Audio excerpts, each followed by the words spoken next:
नमस्कार, मी विजय शेर्लेकर. माझं कलेचं शिक्षण जे अप्लाइड आर्ट म्हणजेच कमर्शियल आर्टमधून झालं आहे. मला कॅलिग्राफीची प्रचंड आवड व त्याचा फायदा तुम्हाला सगळ्यांना व्हावा या इच्छेने मी तुमच्यासमोर येत आहे शेर्लेची कॅलिग्राफी या यूट्यूब चॅनलच्या माध्यमातून. लॉकडाऊनचे दिवस आहेत, घरातून आपण बाहेर जाऊ शकत नाही. आपणाकडे भरपूर वेळ आहे, या वेळेचा सदुपयोग करायला हवा, काहीतरी नवीन शिकायला हवं. कॅलिग्राफी शिकताना कटनीपने शिकायची असते आणि कटनीप ही अशा प्रकारची असते. 45 अंशाचा कोन असतो. कटनीपच्या 5 पट त्याच्या अक्षराची उंची असते, ती मी तुम्हाला दाखवतो. 1 2 3 4 5 ही झाली कॅलिग्राफीच्या अक्षराची उंची. त्याची मात्रा, त्याच्यासाठी 2 कटनीपची मापं घ्यावी लागतात आणि उकारासाठी 2 आणि अक्षर हे ह्या चौकोनामध्येच बसायला पाहिजे. हा चौकोन म्हणजे अक्षराचं माप आहे. तर आता मी तुम्हाला अ दाखवतो, जो मापामध्ये कसा बसतो.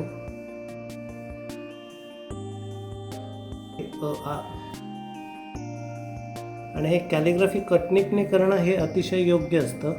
पण आता लॉकडाऊनचे दिवस आहेत, आपल्याकडे कटनीप नसेल तर काही हरकत नाही, आपण ह्या आईस्क्रीम स्टिकने कॅलिग्राफी करू शकतो. आणि त्याच्यासाठी आपल्याकडे साहित्य हवं: कैची, पॉलिश पेपर, झिरोचा एक पेन्सिल, सेलोटेप. आणि रंगासाठी आपल्याला हवी ब्लॅक इंक. ब्लॅक इंक नसेल तर ब्लॅक पोस्टर पेपरचं पण चालू शकतो. तर आपल्याकडे एवढं साहित्य असल्यास आपण कॅलिग्राफी करू शकतो. त्यासाठी आपल्याला कटनीप करावी लागेल. तर मी तुम्हाला दाखवतो.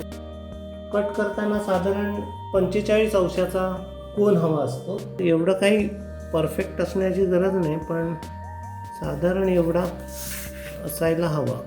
आणि हा इथे 45 आहे, हा बघा. आपण तशा प्रकारे कट करूया. मी तुम्हाला दाखवतो. मार्किंग करून घेऊया आपण. साधारण 45 अंशाचा कोनाचा अंदाज घेऊ. एवढं कटरने पण कट करू शकता किंवा कैचीने पण होईल. चांगली धारवाली जर कैची असेल तर कैचीने पण कट होऊ शकतो. कैचीने कट झालेला आहे, कटनीप आपली तयार झाली आहे. पण ह्याला पेपरवरती कॅलिग्राफी करण्यासाठी ह्याचे कॉर्नर स्मूथ करणं गरजेचं आहे. आणि ते कॉर्नर स्मूथ करण्यासाठी मी म्हटल्याप्रमाणे पॉलिश पेपर आपण घेऊ, स्मूथ होऊन जातील. पॉलिश पेपरवरती त्याला थोडं घासलं तर त्याचे कॉर्नर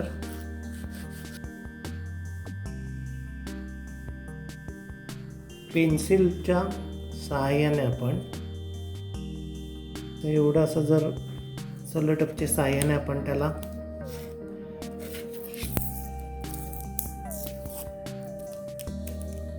चिटकवून घेतलं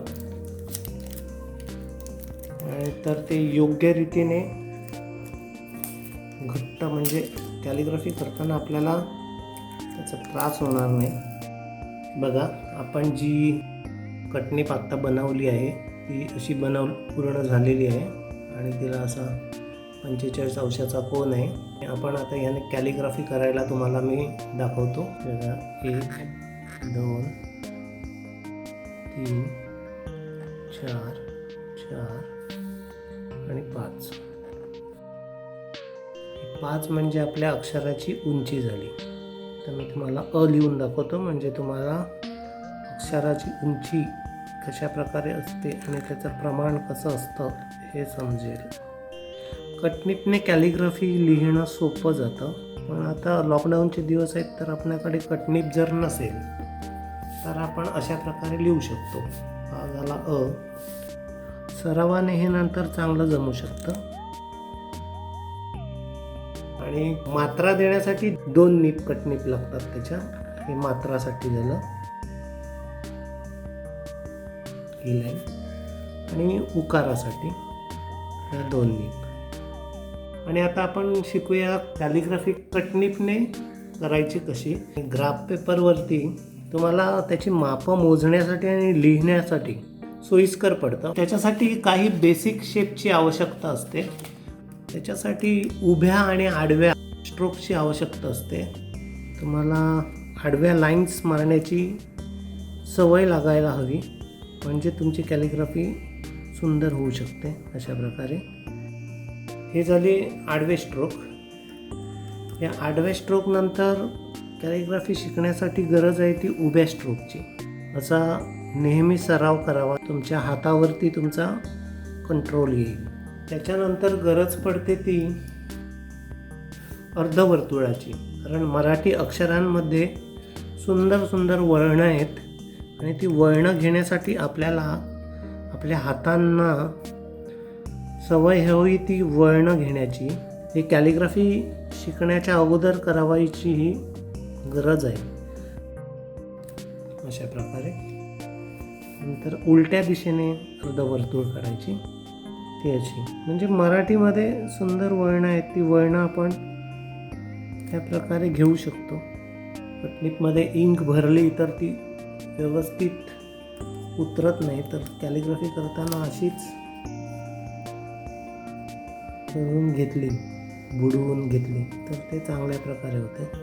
आता आपण करूया पूर्ण वर्तुळ, आणि ही गरज आहे आपल्याला शिकण्याची, तर आपली कॅलिग्राफी सुंदर होऊ शकते. हे बेसिक शेप आहेत, हे जर तुम्ही शिकलात तर तुम्हाला कॅलिग्राफी चांगल्या प्रकारे येऊ शकतं. तर आता आपण पुढेचा हे शिकूया. त्याला मात्रा द्यावी लागते. अक्षरावरती मात्रा असते, तर ती मात्रेचा आकार असा असतो. तुमच्या कॅलिग्राफीचा आकारामुळे सौंदर्यात त्याच्या भर पडू शकते. तर आपण शिकूया उकार. पहिला उकार आणि दुसरा उकार झाला उकार. आणि हे जर तुम्ही अशाच प्रकारे कंटिन्यू जर पुढे पुढे काढत गेलात तर ह्याची चांगली डिझाईन होऊ शकते. रिपिटेशन असं म्हणतात. कोणती गोष्टी रिपीट करत राहिलात तुम्ही तर त्याची सुंदर डिझाईन होऊ शकते. तर आपण दुसरा उकार शिकूया. दुसरा उकार झाला. दुसरा उकार त्याच्यामध्ये पण बघा हा झाला उकार. आता उकार झाला आणि नंतर आता आपल्याला शिकायचं आहे पूर्णविराम. पूर्णविराम कसा असतो, तो फक्त नीटच्या चौकोनी दिसायला पाहिजे तो. आता आपण शिकूया स्वल्पविराम. स्वल्पविराम असं असतं.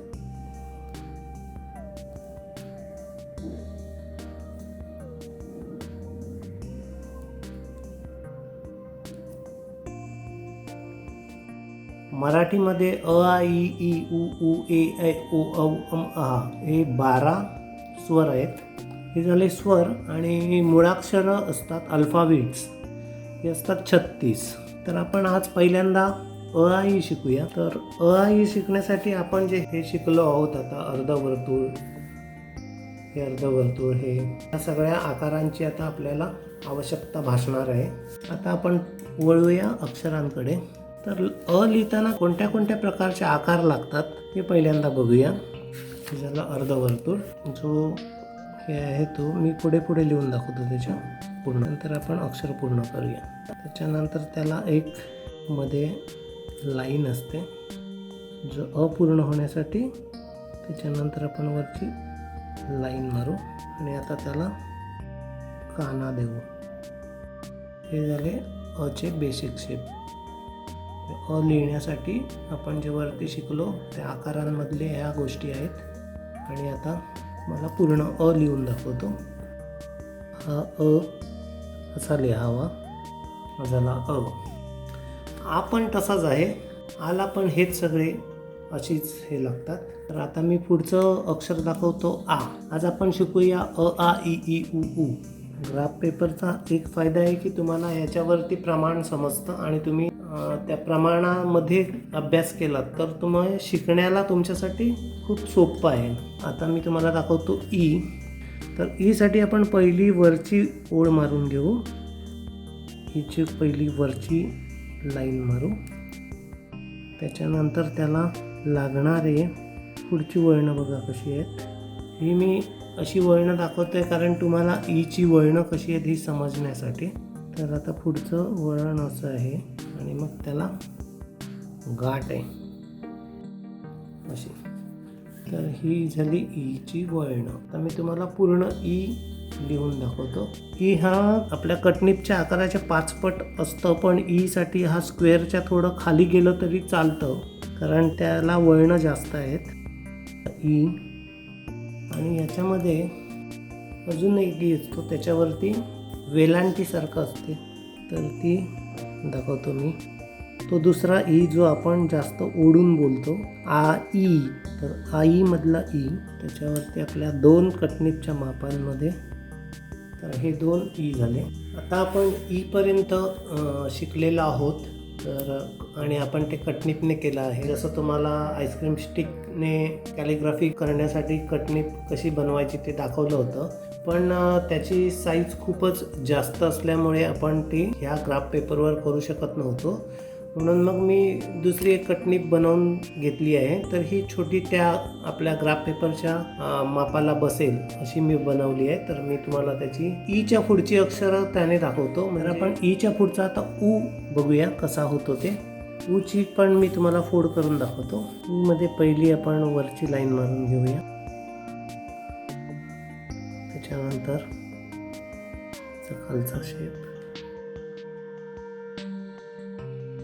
आणि आईस्क्रीम स्टिकच्या सहाय्याने बनवलेल्या कटनिपने पण कॅलिग्राफी होऊ शकते.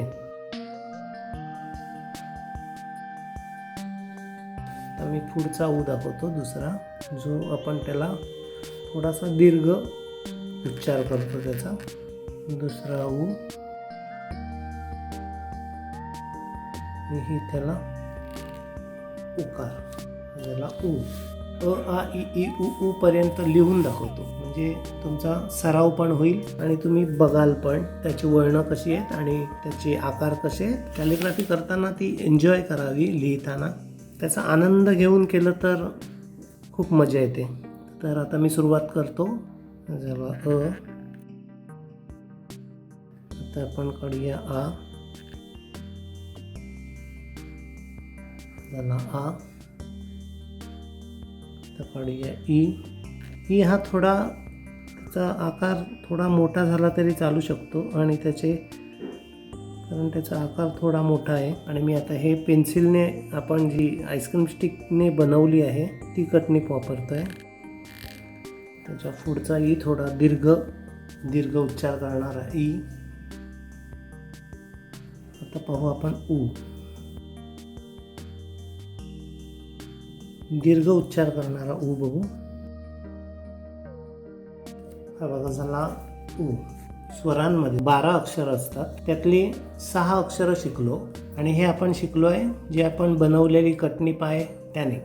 ही कटनिपचा आकार फक्त या प्रपोर्शनमध्ये बसणार नाही म्हणून मी ही छोट्या कटनिपने तुम्हाला दाखवलं. ही पण आपण हातानेच बनवलेली आहे आणि आपण केवढ्याही आकाराचे, लहान मोठ्या आकाराचे आपण कटनिप बनवू शकतो, ज्या आपण वापरू शकतो.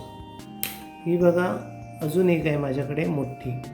तो लॉकडाऊन असलं तरी काही काळजी नाही, आपण तुम्हाला जे मिळेल त्याने कॅलिग्राफी करू शकता. तुम्ही त्याचा आनंद घेऊ शकता आणि नवीन काहीतरी शिकू शकता. आता मी तुम्हाला ह्याने एक अ काढून दाखवतो, म्हणजे तुम्हाला समजेल की किती सुंदर वाटतं हे सगळं. जाड अक्षरामध्ये केलं तर आणखीन छान वाटतं. बघा आता तर आपण काढूया अ. बघा असं आपण अ शिकलो आहोत आणि बघा त्याचा थिकनेस केवढा मोठा आहे.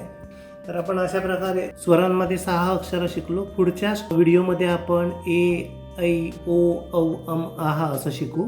आणि तुम्हाला जर काय कॅलिग्राफी करताना अडचणी येत असतील तर मला खाली असलेल्या कमेंट बॉक्समध्ये लिहू शकता तुम्ही. मग मी तुम्हाला त्याचा व्हिडिओ किंवा जे काही लिहून सांगायचं असेल तर मग मी सांगू शकेन. तुर्तास आपण इथेच व्हिडिओ संपवूया.